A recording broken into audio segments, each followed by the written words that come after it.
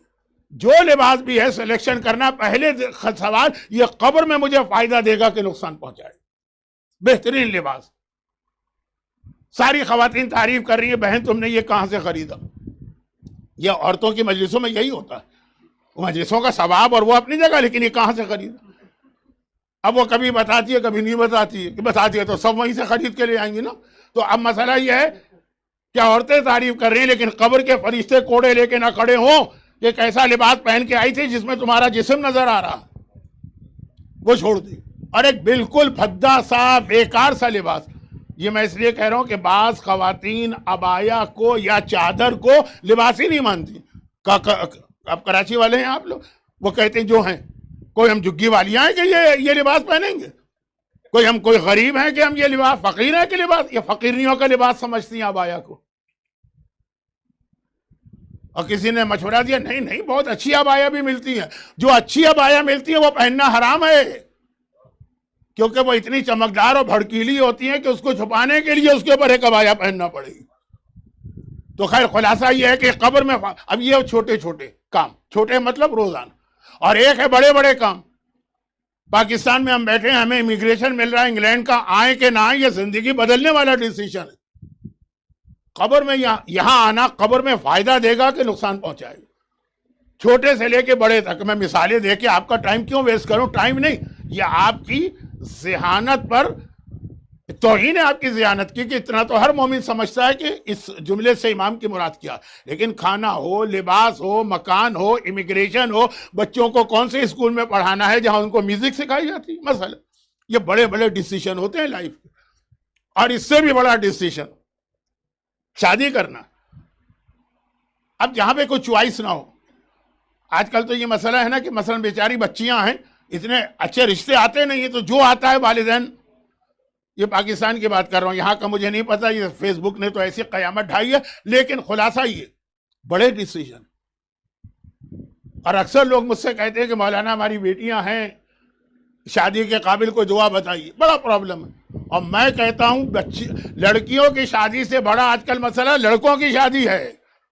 کہاں صحیح میچ ملتے ہیں، لڑکے کی زندگی تباہ کر دیتی ہیں. ایسی خواتین موجود ہیں ہمارے معاشرے میں، اور سب کی بات ہے. لیکن قبر میں، امام فرما رہے جو کام بھی کرو، چاہے گلاس پانی پی رہے ہو اور چاہے شادی کر رہے ہو اور کسی ملک کا امیگریشن لے رہے ہو، یہ سوال کرو قبر میں فائدہ ہے کہ نقصان. یہ سوال اگر تمہارے ذہن میں ہر کام میں آ جائے، ختم، مسئلہ حل. جو رسول اس دنیا میں آئے اطاعت کرانے کے لیے، یہ اطاعت کی ٹریننگ ہے. جب تک قبر یاد رہے گی، اور اس کے لیے میں پھر آیت دہرا دوں کیونکہ آدھے سے زیادہ مجمع اس وقت آیا ہے جب وہ آیت تلاوت ہو چکی تھی. وَمَا جَعَلْنَا لِبَشَرٍ مِّن قَبْلِكَ الْخُلْدَ. اے حبیب تم سے پہلے بھی ہم نے کسی کو دنیا میں ہمیشہ کی زندگی نہیں دی. افَإِن مِتَّ فَهُمُ الْخَالِدُونَ. سوال کر رہا ہے قرآن کہ جب تم مر گئے تو کیا یہ لوگ سمجھ رہے ہیں کہ ہمیشہ رہیں گے؟ ان کو بھی مرنا. اور جب مرنا ہے تو قبر کے اندر یہ کرائیٹیریا 10 نے بتایا. اور اگر ہم نے اس کی مخالفت کر لی تو بہت ہی مختصر وقت نہیں بچا, بہت تیزی سے وقت گزر گیا. ہاں میں مانتا ہوں اپنی بات کے بعض اوقات میں ادھر ادھر ایسا بہک جاتا ہوں کہ اگر اس سب کو کاٹ دیا جائے, جیسے وہ ایک صاحب کا دوسرے سے جھگڑا ہوا, جو دشمن تھا وہ 40 منٹ تک ان کا گرجتا برستا رہا. کسی نے پوچھا وہ کیا کہہ رہا, کہا ساری باتیں دے رہا ہوں کہ گالیاں اس کی کاٹ دو. کہا گالیاں کاٹ دو. تو کہا تو پھر آدھے منٹ کی بات کی تھی اس نے. تو اب یہ ہے کہ اگر یہ فضول باتیں آپ میری کاٹ دیں تو یہ جو 50 منٹ ہو گئے تقریر کو نا, تو شاید یہ 15 منٹ کی تقریر بنے. لیکن اب تو خیر آج آخری دن ہے, آپ کی زحمتیں تمام ہو رہی ہیں, اب تو میں آپ کو زحمت دینے نہیں آؤں گا. تو یہ اب سن لیجئے, یہ آخری مرحلہ کہ اگر یہ جو 10ویں امام نے خود اپنے گھر میں قبر رکھ تیار کرا کے ہمیں میسج دیا, میں نے کہا کیا امام کے لیے یہ خود اپنے لیے معصوم ابن معصوم ابن معصوم ابن معصوم, ہمارے اور آپ کے لیے ہے نا. یہ امام کے گھر میں کیا ہوتا ہے یہ کون دیکھے گا؟ متوکل آ کے دیکھے گا, یزید فالو کرے گا, ہم اور آپ فالو کریں گے. اور پھر آخری پیغام آ گیا کہ اگر یہ امام کا یہ میسج تم بھول گئے تو کیا ہوگا. یہ واقعہ ہمارے تقریباً تمام علماء نے اپنی کتابوں میں لکھا. 150 سال پرانا واقعہ ہے, تو جو علماء 150 سال سے زیادہ پرانے ہیں ان کی کتاب میں تو نہیں, لیکن جو 150 سال میں گزرے اور جنہوں نے قبر اور موت پر کتابیں لکھی, سب سے مشہور نام شیخ عباس قمی کا, ان کی چھوٹی سی کتاب ہے منازل الآخرہ, انگلش میں بھی اردو میں بھی ہے, تو اصل میں فارسی اور عربی میں. شہید دست غائب کی کتاب برزخ, جو کراچی میں رضویہ سوسائٹی میں ایک بہت اہم ادارہ تھا, مکتبہ اہل بیت, جہاں میں نے کتنے سال درس دی, اس میں بھی ریفرنس دینے کی ضرورت نہیں. واقعہ بہت مختصر ہے. واقعہ اس زمانے کا ہے جب ہندوستان پہ برٹش امپائر قائم ہو رہی تھی, اور ایک ایک کر کے وہ مختلف جو وہاں پہ حکومتیں تھیں ان پر قبضہ کرتے جاتے تھے. تو ہندوستان کا ایک شہزادہ, ہندوستان میں الگ الگ آزاد حکومتیں بن گئی تھی, اگرچہ نام تو تھا مغل بادشاہ کا, لیکن تقریباً ہر آدمی آزاد تھا, یعنی ہر حکومت آزاد تھی. وہ آیا ایک ہندی شہزادہ, ہو سکتا ہے اودھ کا ہو, واجد علی شاہ کو بھی انہوں نے کیا, ہو سکتا ہے بنگال کا ہو سراج دولہ, ہو سکتا ہے میسور کا ہو ٹیپو سلطان, یہ بڑی بڑی حکومتیں تھیں. ان سب کا خاتمہ کیا نا, تو ایک شہزادہ ہندوستان سے جان بچانے کے لیے بھاگ کے نجف آیا, اور نجف میں اس نے اسٹے کیا مولا کے جوار میں, مولا کے حرم کے قریب. اب ہوتا یہ تھا پہلے زمانے میں کہ یہ بینکنگ کا سسٹم تو تھا نہیں. اب تو بینکنگ کا سسٹم بھی بہت پرانا رہ گیا. کیا ہے وہ بٹ کوائن اور کرپٹو کرنسی کے کچھ ہوتا ہی نہیں ہے, خالی ساری زبانی باتیں. لیکن پرانے زمانے میں آدمی کی زندگی بھر کی جو کمائی ہے وہ اس کو ایسی چیزوں کی شکل میں کنورٹ کرتا تھا کہ چھوٹی سی جگہ میں ملین پاؤنڈ آ جائے, کیونکہ اپنے ساتھ رکھنا, بینک تو ہے نہیں. تو یہ وہاں سے بڑے قیمتی ہیرے اور جواہرات لے کے آیا بھاگتے وقت, نجف پہنچی. وہ ایک چھوٹی سی پاؤچ ہے, ہر وقت اس کی کمر میں بندھی رہتی. یہ ایک عام اس زمانے کا طریقہ تھا, خالی اس کا نہیں, ہر ایک کا. اب ایک مرتبہ ایسا ہوا, اسے ضروری کام سے نجف سے باہر جانا پڑا. اور اس زمانے میں یہ عرب کا جتنا علاقہ ہے, ایران عرب میں نہیں ہے لیکن اس کو بھی انکلوڈ کریں, ایران, عراق, سیریا, مکہ, مدینہ, اس کے اندر ڈاکو بہت زیادہ ایکٹیو تھے. حکومتوں کا نظام بہت ہی ڈھیلا ڈھالا تھا. آپ شہر سے باہر نکلے, ابھی آپ 80 سال پہلے کے حالات پڑھیے, صرف 80 سال. لوگ حج پہ جاتے تھے, مکے سے واپس آتے تھے, مدینہ نہیں جا سکتے, کیونکہ بٹوین مکہ اور مدینہ ڈاکوؤں کی حکومت تھی. وہ مال بھی لوٹتے تھے, بعض اوقات جان بھی لیتے تھے, بعض اوقات عورتوں کی عزت بھی لیتے تھے. لیکن اب کبھی ضروری کام ہے, اس کو نجف سے باہر جانا. اب نجف سے باہر اگر یہ لے کے جا رہا ہے یہ والی پاؤچ, جس کے اندر اگر 10 یا 15 ہیرے جواہرات ہیں تو گویا 1 ملین پاؤنڈ کی اس کی ویلیو, اور اس کی ساری زندگی. دیکھیں شہزادے جو ہے نا, نہ پڑھتے پڑھاتے تھے، نہ ہی کوئی جاب واب کرتے تھے، نہ کوئی اسکل ان میں ہوتی تھی. وہ تو باپ سے ملے گی حکومت چلائیں گی. تو ساری زندگی یہ ہے تو اس کو جانا پڑ گیا. اب کیا کریں؟ کسی کے پاس رکھوا کے جائے، یہی ایک طریقہ تھا. لیکن یہ تو خود یہاں پہ نیا، جانتا ہی نہیں کسی کو. نجف میں مولا کے روضے کے بالکل سامنے، جہاں پر آج باب قبلہ، ایک تو باب توسی ہے جو وادی السلام جاتا ہے، ایک باب قبلہ، وہ دروازہ جو سیدھا آغا سیستانی اور شیخ فیاض اور حافظ بشیر کے گھر کے سامنے جو روڈ جاتی ہے، شارع رسول. باب قبلہ کے اندر ایک کیمسٹ کی دکان تھی، اس زمانے کا کیمسٹ یا فارمیسسٹ جس کو عطار کہتے ہیں. وہ جڑی بوٹیوں سے جو دوائیاں بناتا تھا، اور بہت ہی نیک، بہت ہی متقی، بہت ہی پرہیزگار نجف میں مشہور تھا. اور اس کی ایک عادت تھی کہ ظہر کی نماز پڑھ کے جب لوگ مولا کے حرم سے نکلتے تھے اسی باب قبلہ سے، تو وہ لوگوں کو روکتا تھا 5 منٹ کی یا 10 منٹ کی. ایک روزانہ ایک اسپیچ کرتا ہے جس میں خوف خدا، خوف آخرت، یہ ساری چیزیں وہ یاد دلاتا. ہماری طرح نہیں کہ ایک دفعہ ممبر پہ بیٹھ گیا تو اترنے کا نام ہی نہیں لیتے. ہم لوگ تو کہتے ہیں نا مولانا کب اتریں گے آپ؟ اچھا اترنے والے ہیں، زیادہ وقت نہیں. تو خلاصہ یہ ہے کہ بہت مقدس. اب یہ کسی کو نہیں جانتا نجف، اجنبی. یہ پھر بھی اپنی باتوں سے، اپنی شکل سے، اپنی صورت سے، اپنی داڑھی سے، اپنے لیکچر سے لگتا ہے کہ بہت مقدس آدمی. اور پھر کچھ لوگوں نے بتایا بھی کہ یہ لوگوں کے امانتیں اپنے پاس رکھتا ہے، کام یہ بھی کرتا.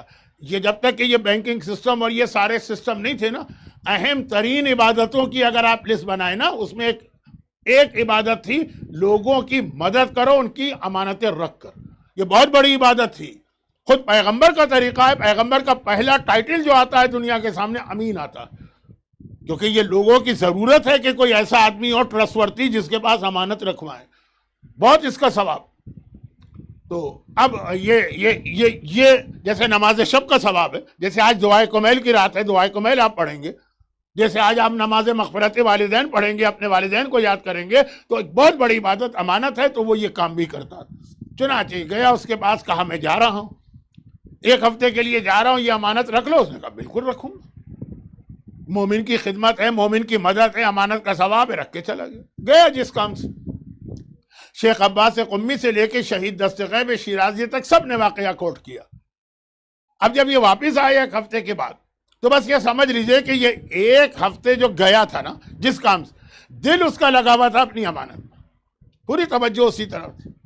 جیسے کسی نے ایک مسئلہ پوچھا تھا نا کہ میں فلاں مسجد میں گیا پاکستان کی، تو جوتیاں میں نے اتاری، تو یہ جوتیاں کہاں رکھوں؟ کہا اپنے سامنے رکھو، ورنہ کہیں اور ادھر گئی جوتی گئی. تو یہ ہے نا کہ وہ جو مال عرب پیش عرب، تو یہ دل تو اس کا لگا تھا کہ میری اتنی بڑی رقم. جوتی تک کے بارے میں جب یہ مسئلہ آپ نے دیکھا ہوگا نا، لوگ حج کرتے ہیں، خانہ کعبہ کا طواف کرتے ہیں، ہر آدمی آج کل اپنی جوتیاں ساتھ رکھتا ہے. پھر وہ ہاتھ اٹھا کے حجر اسود کو کہتے ہیں بسم اللہ اللہ اکبر، وہ جوتی ان کے ہاتھ میں ہوتی. اسے کہ اتنی جوتیاں وہاں ہوتی. اور جب آپ حرم سے باہر نکلے تو وہ 50 سے اوپر ٹیمپریچر ہے، سڑک پگھل رہی ہوتی ہے، پیر جل جائے. تو خیر دل اس کا لگا تھا. یہ مولا کے حرم میں نہیں گیا، سیدھا اس کے پاس آیا، کہا میں آ گیا ہوں، بڑی آپ کو زحمت دی، میری امانت واپس کرے. اس نے سر سے پیر تک اس کو دیکھا، کیسی امانت؟ کون ہو تم؟ میں نے زندگی میں تمہیں نہیں دیکھا. کہا وہ جو میں اپنی امانت رکھوا کے گیا تھا وہ ایک تھیلی کا، جھوٹ بول رہے ہو تم. ہندوستان کے لوگ تو ہوتے ہی فراڈی ہیں، میرے اوپر تہمت لگا رہے ہو. اب ذرا شور شرابہ ہوا تو لوگ بھی جمع ہو گئے، اور سب نجف والے عرب اس کا ساتھ دیا. کہا اتنا نیک آدمی، مقدس آدمی، متقی آدمی، آج تک کوئی کمپلین نہیں آئی ہے. یہ کون ایک اجنبی آ گیا ہندوستان سے اور آ کے اتنے نیک آدمی پہ الزام لگائے؟ گویا جوتے مار کے اس کو نکال دیا. اس کی تو ساری دنیا لٹ گئی. کچھ چھوٹی موٹی کوئی 100-200 پاؤنڈ کی چیز نہیں تھی، ملین پاؤنڈ. اب وہ کیا کرے؟ لیکن مولا کے شہر میں رہ کر آدمی پریشان ہو، سیدھا مولا کی زری کے پاس آئے، زری پکڑ لی سرہانے کی جانب کا، یا امیر المومنین، میں آپ کے شہر میں آپ کا زائر اور آپ کا مہمان، اور آپ کے شہر میں لٹ گیا، آپ میری مدد کریں. ایک لمحے کے لیے ذرا سی نیند آ گئی. اس کو نیند نہیں کہتے. کبھی آدمی پہ ایک حالت طاری ہوتی ہے کہ وہ پوری طرح سے سینسز میں بھی نہیں ہے اور سو بھی نہیں رہا. بہت مشکل ایک لفظ ہے مکاشفہ، لیکن اس کو چھوڑ دی. ایک دم دیکھا کہ جیسے مولا اس کے خواب میں آ گئے، خواب نہیں ہے، اور کہا کہ تمہارا مسئلہ حل ہو جائے گا، کل صبح شہر سے باہر نکلنا، جو پہلا آدمی نظر آئے اس سے اپنی امانت مانگ لے۔ یہ پرانا زمانہ ہے جب ہر شہر کے گرد ایک وال بنائی جاتی تھی، لندن کی سٹی وال تو اب تک موجود ہے، اس کا ایک پورشن۔ رات کو دروازے بند ہوتے تھے، صبح فجر کے قریب وہ دروازے کھلتے تھے، لوگ باہر جاتے تھے۔ تو خیر مولا نے کہا جب پہلے دروازہ کھلے نکل کے جا کے جو آدمی پہلے نظر آئے گیا۔ جیسے ہی باہر نکلا دیکھا ایک بہت ہی بوڑھا آدمی، 100 سال کی ایج، کمر جھکی، اور وہ لکڑہارا ہے، لکڑیاں جمع کر رہا ہے۔ تو پہلے زمانے میں تو گھر کے اندر نہ گیس تھی نہ الیکٹرک تھی، کھانے لکڑیوں پہ پکتے تھے، جمع کرتے تھے، اور بڑا نیک، ماتھے پہ سجدے کا نشان، داڑھی۔ ایک مرتبہ اس کو دیکھا، یہ شرما گیا کہ اتنا بوڑھا آدمی، قابل احترام، شکل و صورت سے بھی نیک، میں اس سے جا کے کیسے کہوں کہ میری امانت دو؟ یہ تو ایک تہمت اس پہ ہو جائے گی نا۔ اس سے تو بات کر سکتا ہوں، اس کو دیجیے امانت، اس سے کیسے کروں؟ شرما کے آ گیا کہ شاید کوئی غلط فہمی ہو گئی ہے، پھر آگے پورا دن مولا کی زری پکڑ کے روتا رہا، مولا میری امانت، مولا میری زندگی۔ پھر مغرب کے قریب ایک لمحے کے لیے آنکھ لگی، مولا خواب میں آئے، کل صبح شہر سے نکلنا پہلا آدمی۔ نیکسٹ ڈے گیا، پھر جو شہر سے نکلا وہی بوڑھا نظر آ رہا ہے۔ اب پھر واپس آ گئے، تیسرے دن بھی سارا دن وہ فریاد کرتا رہا، مغرب کے قریب ایک لمحے کے لیے آنکھ لگی، اور پھر مولا کل شہر سے نکلنا، جو پہلا آدمی نظر آئے۔ اب جو گیا تو پھر وہی بوڑھا۔ کیسے اس سے کہیں، جس آدمی کو نہ دیکھا، نہ کوئی تعلقات، نہ اس کو امانت دی، اس سے کیسے مانگے؟ اور وہ آدمی بھی اتنا سینئر، بوڑھا، احترام۔ اب جو آ کے یہ ساری رات سارا دن رویا، اور مغرب کے قریب آنکھ لگی، مولا خواب میں آئے، مولا میری امانت۔ اب مولا جلال میں تھے، کہا 3 دن سے تجھے ایک حکم دے رہا ہوں، اور تو میری بات بھی نہیں مان رہا ہے، پھر کہہ رہا ہے کہ میں تیری مدد کروں۔ بس کل آخری دن ہے، جو پہلا آدمی نظر آئے اس سے امانت مانگنا۔ اب مولا نے یہ کہا تو نہیں، لیکن مطلب یہ تھا کہ اگر ابھی بھی تم نے میری بات نہیں مانی، دیٹ مینس کہ تم کوئی انٹرسٹڈ نہیں۔ چوتھے دن ڈرتے ڈرتے شہر سے نکلا کہ آج شاید کوئی اور آدمی نظر آ جائے، وہی بوڑھا۔ لیکن کل مولا اتنے طریقے سے، اتنے جلال کے عالم میں منع کر چکے تھے کہ اب ہمت بھی نہیں پڑ رہی ہے، ایمبیرسمنٹ بھی فیل کر رہا ہے، بالکل اجنبی کے پاس، اتنا بوڑھا، اتنا نیک، کیسے جا کے کہوں گیا؟ اور کہا کہ اے شخص، میں نے وہ نجف کے فلاں عطار کے پاس یا کیمسٹ کے پاس یا فارمیسسٹ کے پاس امانت رکھوائی، اور خواب میں مولا نے کہا کہ میں تم سے مانگوں میری امانت دے دو۔ اب اسے یقین ہے کہ بوڑھا ایک مرتبہ کہے گا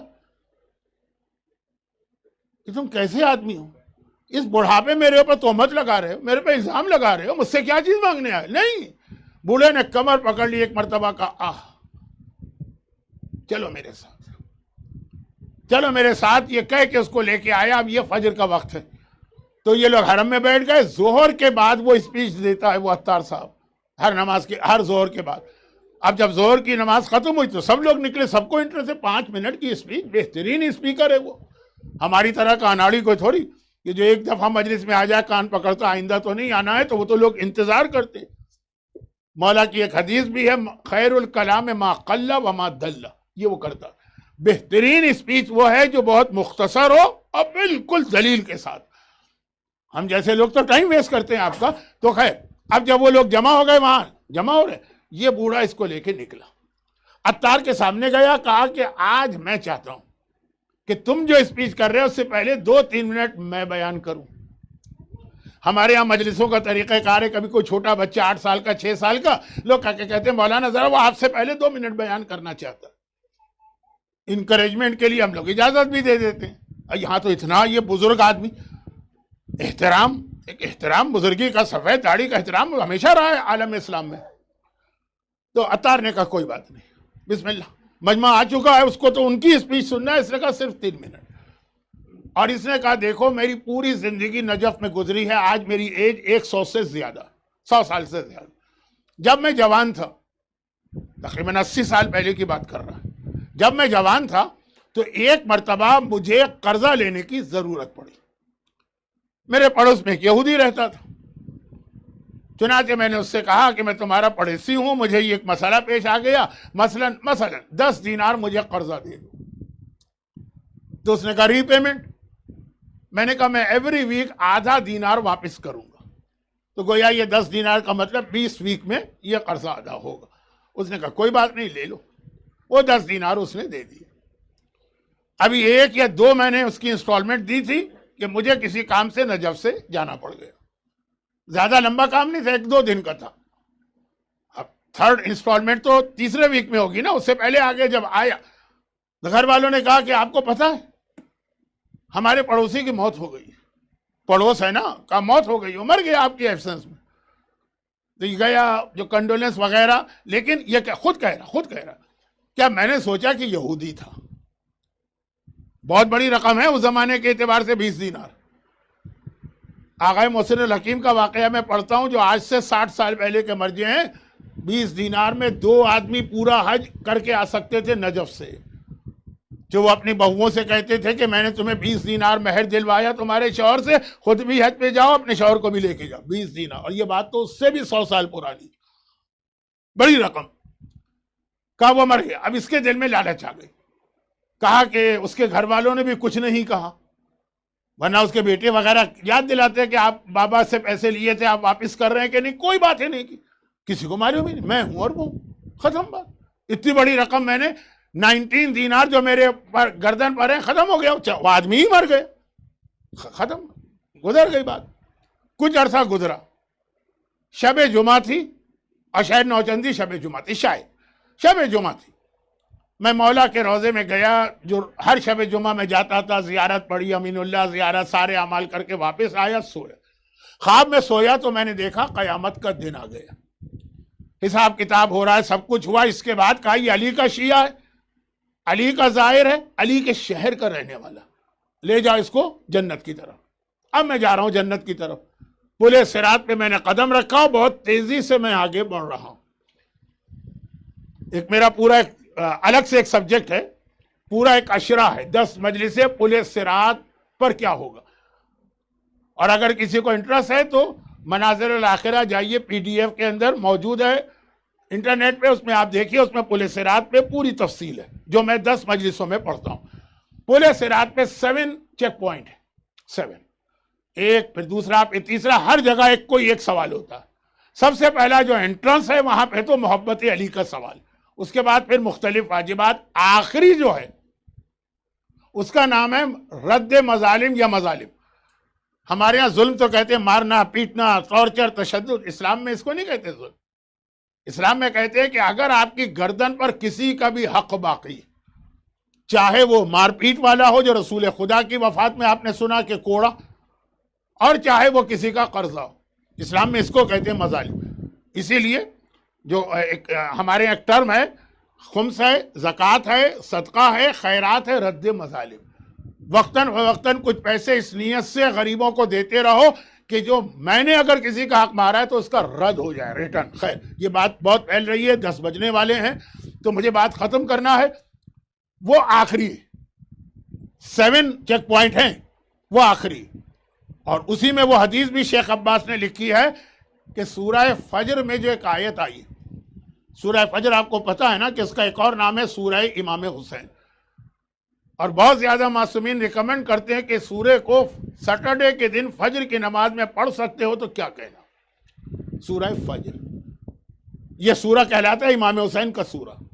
اس کی پہلی آیت ہے والفجر ولیال عشر، فجر کی قسم اور 10 راتوں کی قسم، جو عاشور کی طرف اشارہ. اور آخری آیت تو خیر یا ایتھا النفس المطمئنہ ارجعی الی ربک راضیۃ مرضیہ، یہ آخری آیت. کربلا اور عاشور، عصر عاشور اور حسین کی شہادت. بیچ میں ایک آیت آئی ہے ان ربک لبالمرصاد.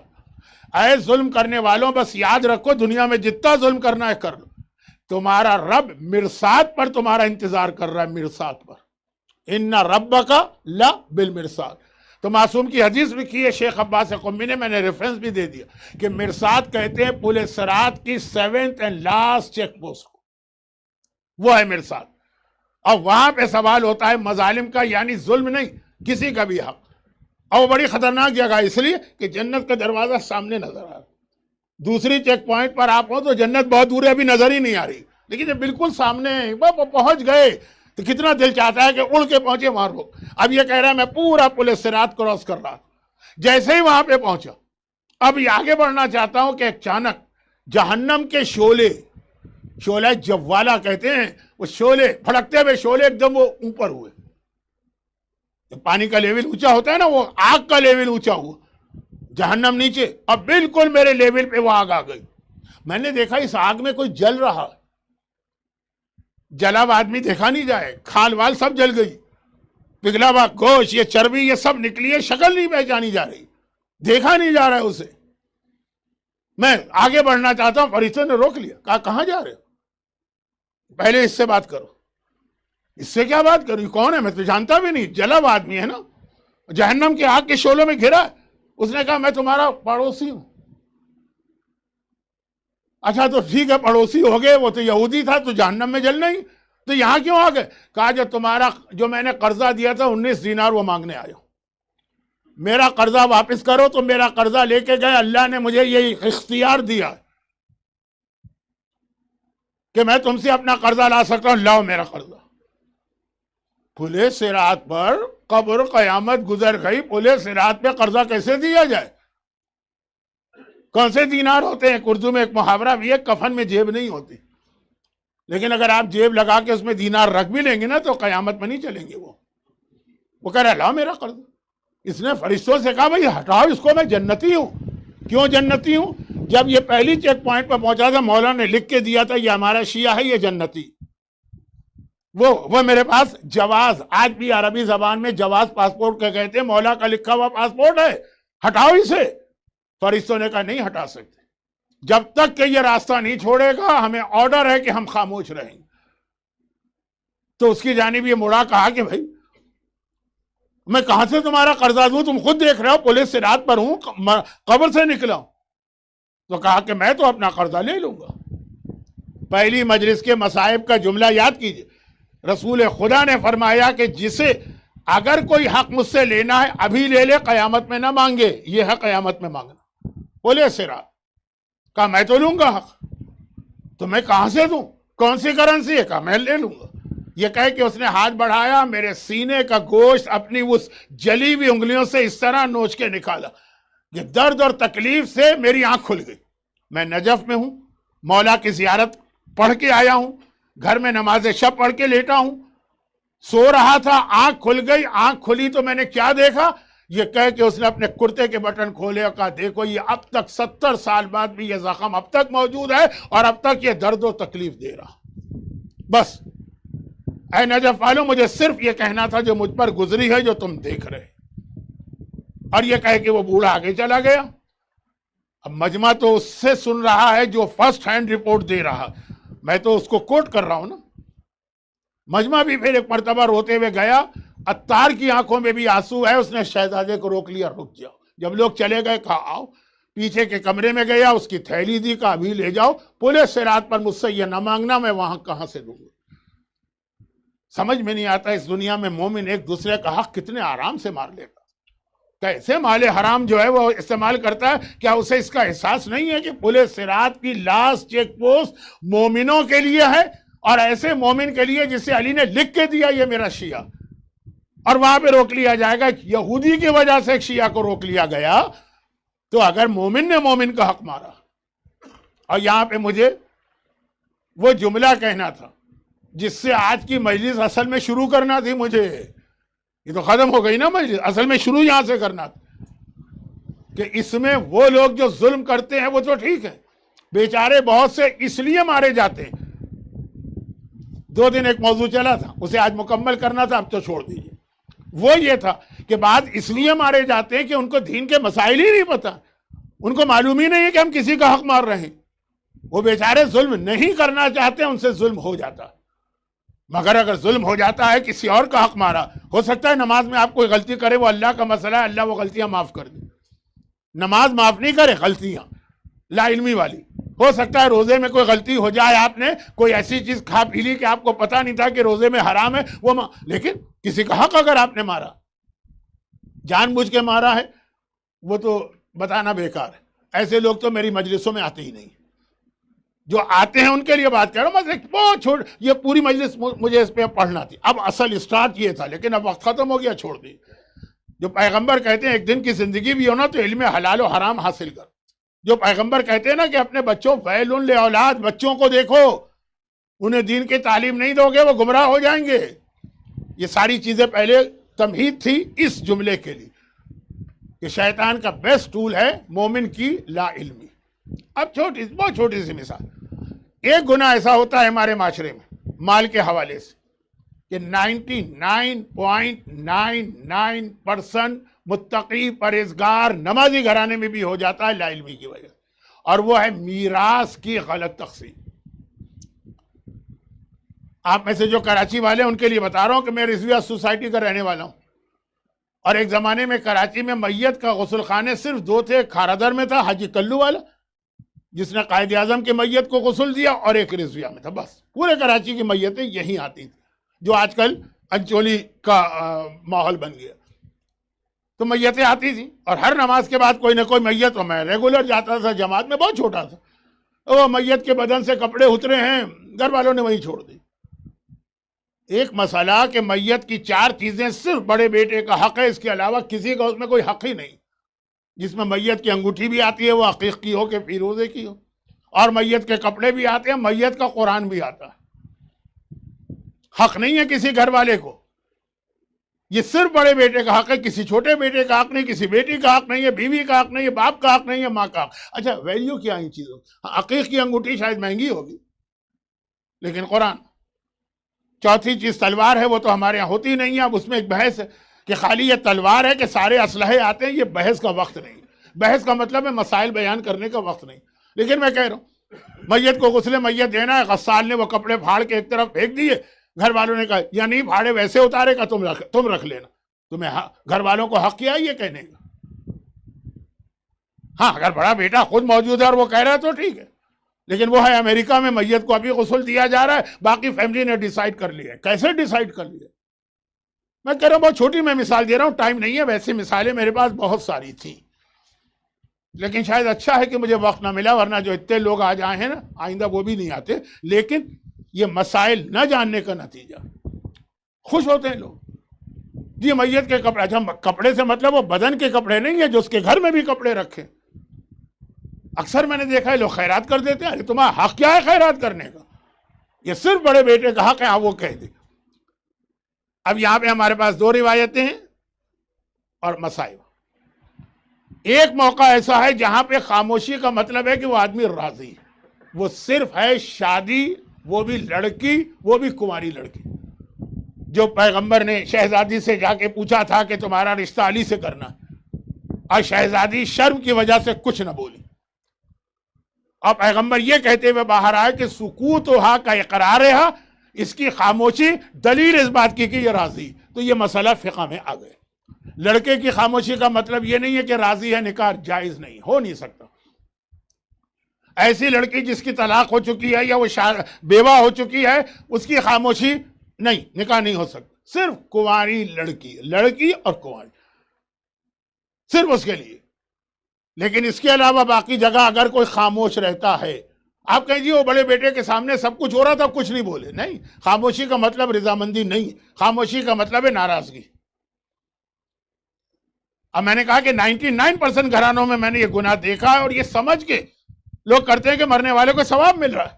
خاص طور پہ کپڑوں کے حوالے سے کتنے یتیم خانوں میں جاتے ہیں کپڑے, کوئی گھر والے اس سے کوئی اپنا فائدہ حاصل نہیں کرتے, لیکن حرام حرام ہے, گناہ گناہ. اور ایسی بہت مثالیں تھیں کہ 7ویں چیک پوسٹ پر جسے قرآن نے مرصاد کہا, مومن پکڑ لیا جائے. اور یہاں پر میں مصائب کی منزل پہ آ رہا ہوں. شب جمعہ امام زمانہ کا ذکر ہوتا ہے, وہ میں نے آج تو نہیں کیا, صرف ایک آدھ جملہ کہا کہ 10ویں نے تیاری کرائی. موت کا ذکر ہوتا ہے, موت کا ذکر کچھ زیادہ ہی ہو گئے, لیکن جو مجھے جانتے ہیں ان کو پتہ ہے تو پھر بھی کچھ نہیں ہوا. اور شب جمعہ دعا کا ذکر ہوتا ہے. آج کی دنیا فرسٹریٹڈ دنیا, ہر ایک کے کوئی نہ کوئی پرابلم. پاکستان میں لوگ بیٹھ کے سوچتے ہیں جو امریکہ میں کتنی اچھی زندگی ہے. مجھ سے پوچھئے جو میں امریکہ جاتا ہوں, ایسا لوگ خون کے آنسو ہوتے ہیں کہ پاکستان کے لوگ اس کے مقابلے میں خوش نظر آتے ہیں. ہر آدمی تو اپنے پرابلم نہیں بتاتا ہے نا لوگوں کو. تو دعا شب جمعہ، اب میں موضوع سے ایک دم نہیں ہٹاؤں، ربط ہے. دعائیں بتائیے، اور ایک جملہ دعا کے حوالے سے سن لیجئے جو دعائے کمیل میں بھی آپ نے پڑھا ہوگا، اللہم اغفر لی الذنوب التی تحبس الدعا. خدا بندہ میرے وہ گناہ معاف کر دے جس کے نتیجے میں دعا ٹھکرا دی جاتی ہے. اب ایک سے ایک ہم دعا بتائیں کہ یہ عمل ہے، وہ عمل ہے، وہ دعا ہے، ایسا اس کا اثر ہے جیسے زہر کا ہوتا ہے. زہر بھی پوٹاشیم سائنائڈ، ایسا اثر ہے. لوگ دعا پڑھتے ہیں، کہتے ہیں مولانا کچھ نہیں ہوا. تو میں کہتا ہوں کیا کہیں کوئی ایسا گناہ تو آپ نہیں کر رہے جو دعا کو روک رہا؟ اور یہ دعائے کمیل میں آپ کو میسج دیا گیا، تو ایسے کون سے گناہ؟ ٹاپ آف دا لسٹ ہے اگر آپ کے پیٹ میں رزق حرام ہے، کوئی دعا قبول نہیں. 40 دن کی دعا قبول نہیں ہوتی ہے. تو وہ جو میں نے کہا موضوع تھا مال حرام، یہ مال حرام کا سب سے بڑا نقصان یہ کہ آپ بیمار ہیں، آپ دعائیں مشلول جیسی دعا پڑھ رہے ہیں، کوئی فائدہ نہیں. بیٹیوں کی شادی نہیں ہو رہی، آپ سورہ طارق اور سورہ مریم جیسا عمل کر رہے ہیں، نہیں نتیجہ نکل رہا. کیوں؟ اس لیے کہ پیٹ میں کہیں سے حرام پہنچ رہا. تو یہ مال حرام کا پولے صراط کا نقصان اپنی جگہ جو موضوع آج بنا، اور دنیا کا نقصان اپنی جگہ. لیکن ویسے دعا ہے بہت اہم تحفہ مومن کے لیے، اور خاص طور پر میں نے کہا وہ چیز جس کی وجہ سے بڑی سٹرونگ دعائیں رک جاتی. اب وہ چیز سن لیجئے جس کی وجہ سے ہر دعا قبول بھی ہو جاتی. اور وہ کیا ہے؟ یہ بازار کوفہ میں آپ کو پتہ چلے گا. اور کب پتہ چلے گا؟ جب اہل بیت کا لٹا ہوا قافلہ بازار کوفہ میں پہنچا.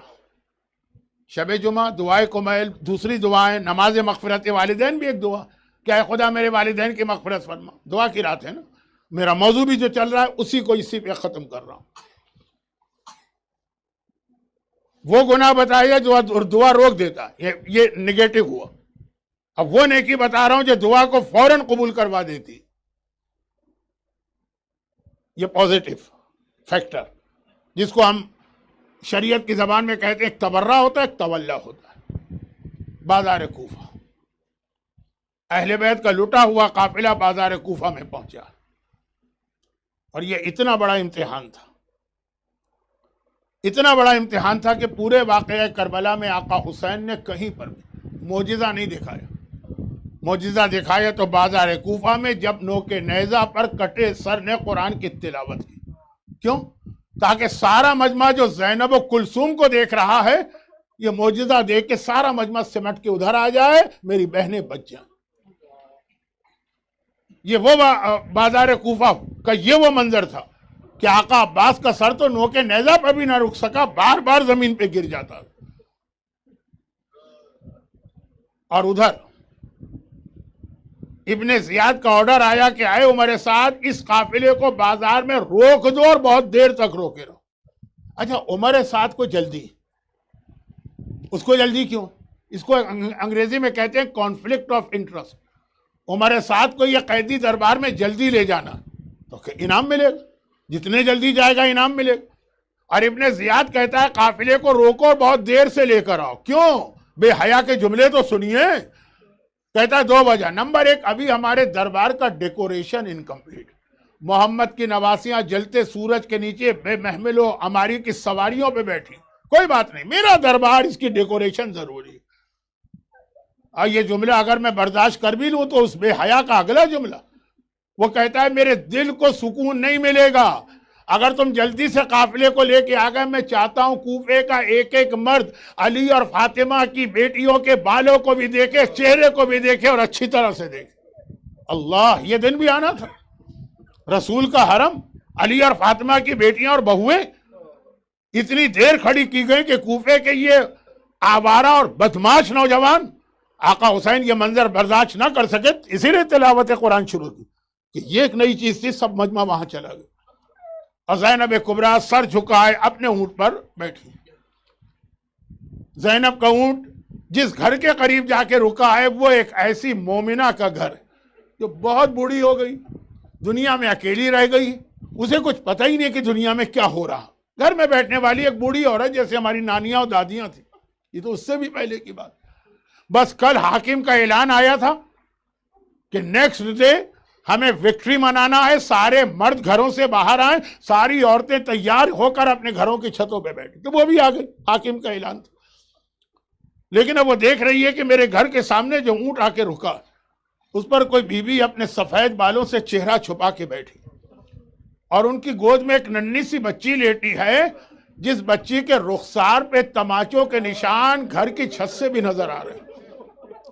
اور پھر مومنہ ام حبیبہ نام، اس نے سنا، بچی نے سر اٹھا کے کہا، پھوپھی اماں یہ تو کلمہ پڑھنے والوں کا شہر ہے نا، وہ تو جنگل تھا کربلا، کیا یہاں بھی کوئی مجھے پانی نہیں دے سکتا؟ پھوپھی اماں میں بہت پیاسی ہوں، میرا کلیجہ جل رہا۔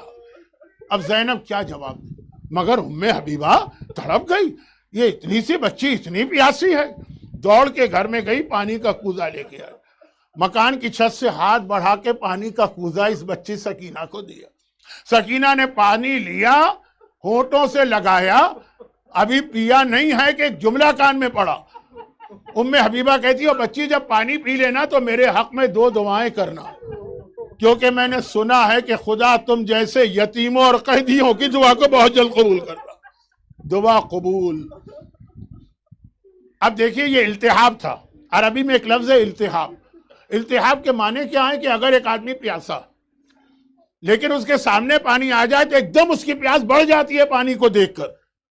اب سکینہ کے سامنے پانی بھی آ گیا، ہونٹوں سے لگایا، اور بہت چھوٹی ہے سکینہ مگر ہے مشکل کشا کی پوتی۔ ایک بار وہ کوزہ ہونٹوں سے ہٹا لیا، کہا پہلے تیرے لیے دعا ہوگی، پھر سکینہ پانی پیے گی۔ ہاں بتا تیری پہلی دعا کیا ہے؟ آج شب جمعہ ہے، قبولیت دعا۔ کہا پہلی دعا تو ابھی ابھی میرے ذہن میں آئی، خدا میرے بچوں کو تیری طرح سے یتیم و قیدی نہ بنائے۔ اللہ کس طرح ننھی سکینہ نے ننھے ننھے ہاتھ جوڑے، آسمان کو دیکھا، خداوندہ میرے بابا کے کٹے سر کا واسطہ، میرے چچا کے قلم شدہ بازوؤں کا واسطہ، جیسے یتیمی اور قید اس سکینہ پر آئی ہے، مومنہ کے بچے محفوظ رہے۔ اور تیری دوسری دعا کیا ہے؟ کہا میں بہت بوڑھی ہو گئی، چلا بھی نہیں جاتا، بس دوسری دعا یہ ہے کہ موت سے پہلے ایک بار خدا مجھے مدینے کی زیارت کا موقع دے۔ ادھر سکینہ تو دعا کرنے لگی، زینب نے دشمنوں کے شہر میں اپنے شہر کا نام سنا، چونک کے سر اٹھائے اور کہا کہ مدینہ کی دعا کیوں کر رہی؟ روضہ رسول کے لیے۔ یہ زینب نے نہیں پوچھا کہ مدینہ کی دعا کیوں کر رہی؟ کہا مدینہ میرے آقا علی کا شہر ہے، میری شہزادی فاطمہ کا وطن ہے۔ زینب نے کہا لیکن اب تو علی بھی دنیا میں نہیں ہے، فاطمہ بھی دنیا میں نہیں ہے۔ وہ بڑے ناز سے اور فخر سے کہتی ہے تو کیا ہوا، علی کا وارث میرا آقا حسین تو ہے، فاطمہ کی وارث میری شہزادی زینب تو ہے۔ زینب نے اپنا نام سنا، کہا کہ اے ضعیفہ، خالی زینب کا نام ہی سنا ہے کہ ان کو پہچانتی بھی ہے؟ وہ مومنہ فخر سے کہتی ہے لو بھلا کیسی بات کر رہی، ارے پہلے تو ہر سال بی بی کی زیارت کو جاتی تھی، اب تو بڑھاپے نے روک دیا ہے۔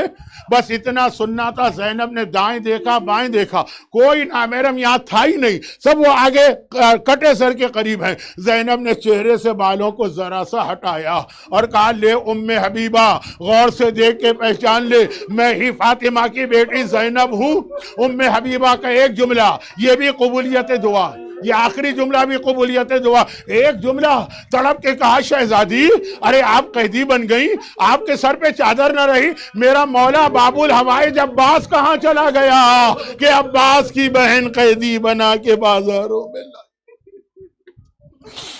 اجرکم علی اللہ علی ولعنۃ اللہ علی اعدائہم اجمعین۔ خداوندہ مصائب کا آخری جملہ باب الحوائج عباس سے علمدار کا نام میری زبان پہ آ گیا۔ اس مجلس میں جو مومنین اور مومنات گریہ کر رہے ہیں یا گریہ کرنے والوں کی شکل بنا رہے ہیں، ان کو، ان کے گھروں کو، ان کی اولادوں کو دنیا اور آخرت کی ہر پریشانی سے محفوظ فرما خداوندہ۔ بلکہ دنیا بھر میں جتنے بھی شیعان حیدر کرار اور عزاداران امام مظلوم ہیں، ان کی مال، عزت، جان اور اولاد کی حفاظت فرما خداوندہ۔ لیکن یہ غم حسین ہمیں مرتے دم تک بلکہ قیامت میں بلکہ جنت عطا فرما۔ آج کی شب جمعہ کا واسطہ مصائب اہل بیت کا واسطہ، باب الحوائج کا واسطہ، خدا بندہ جو لوگ اس مجلس میں مومنین اور مومنات حاجتیں دل میں رکھ کے بیٹھی ہیں، ان کی تمام حاجتوں کو پورا فرما، ہمارے تمام مرحومین کی مغفرت فرما، تمام بیماروں خصوصاً محترم عبداللہ عباس صاحب کو شفاء کاملہ عطا فرما۔